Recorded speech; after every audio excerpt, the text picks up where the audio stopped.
Raila Odinga has directed Azimio la Umoja One Kenya coalition leader legislators to oppose the proposed Finance Bill 2023 when it is debated in Parliament. The finance bill prepared by the Kenya Kwanza regime, spelling out how they want to raise money in the 2023-2024 financial year, is a piece of punishment that Kenyans should be deeply concerned about. Kenya Kwanza wants to deduct 3% of basic salaries to finance affordable housing scheme. How the regime arrived at 3% and not 1 or 2, nobody knows. In an economy where employees are already faced with reduced income due to high cost of goods, we find the introduction of this new tax irrational. The youth who have tried to find themselves jobs by using their creative talents in the digital space are being targeted through digital content monetization. From paying zero tax currently, a creative youth who creates a digital platform or content will now be required to pay 15% tax. As a country, we will be killing innovation and leaving our youth with too few options, if any. We will not support this proposal. Interior Cabinet Secretary Kithure Kindiki says that the government will spend 1 billion shillings to modernize and reindustrialize prison workshops in the country.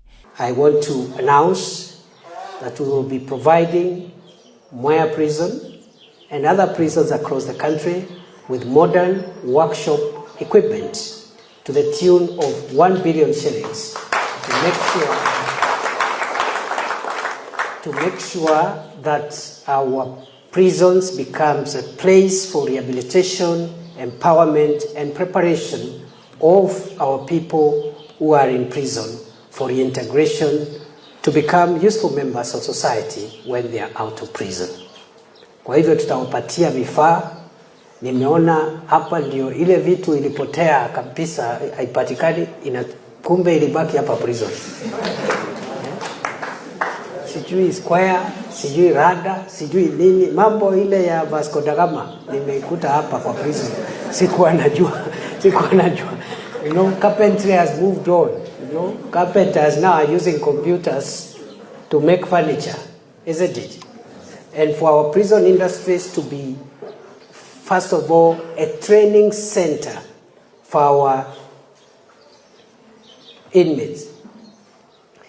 And secondly, for the prison industry to generate enough income to improve the general physical facilities in prisons, we must have modern workshops, because I have seen if you just get good equipment, you have good staff who are training you here, you have good skills, and if you get good equipment, you can make furniture that can compete even with the furniture imported from Malaysia.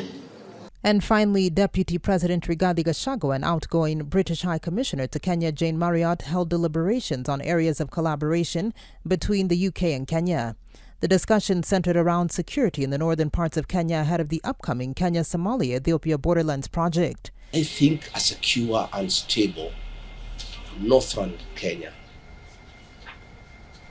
is the best thing for this country, because we can be able now to put resources there to do food production and get people busy and support the rest of the country, because the lands are vast. Yeah. And they're also very productive. Yeah. If we can get it right, we secure so that there is no insecurity, and then we go to irrigation, then the problems of this country in a very sustainable manner are sorted. So I'm just delighted that we can commit to this for a sort of 3-4 year period of cooperation together. We're very much aware of the history of the region and that some of the instability was on decisions that my colonial forebears took.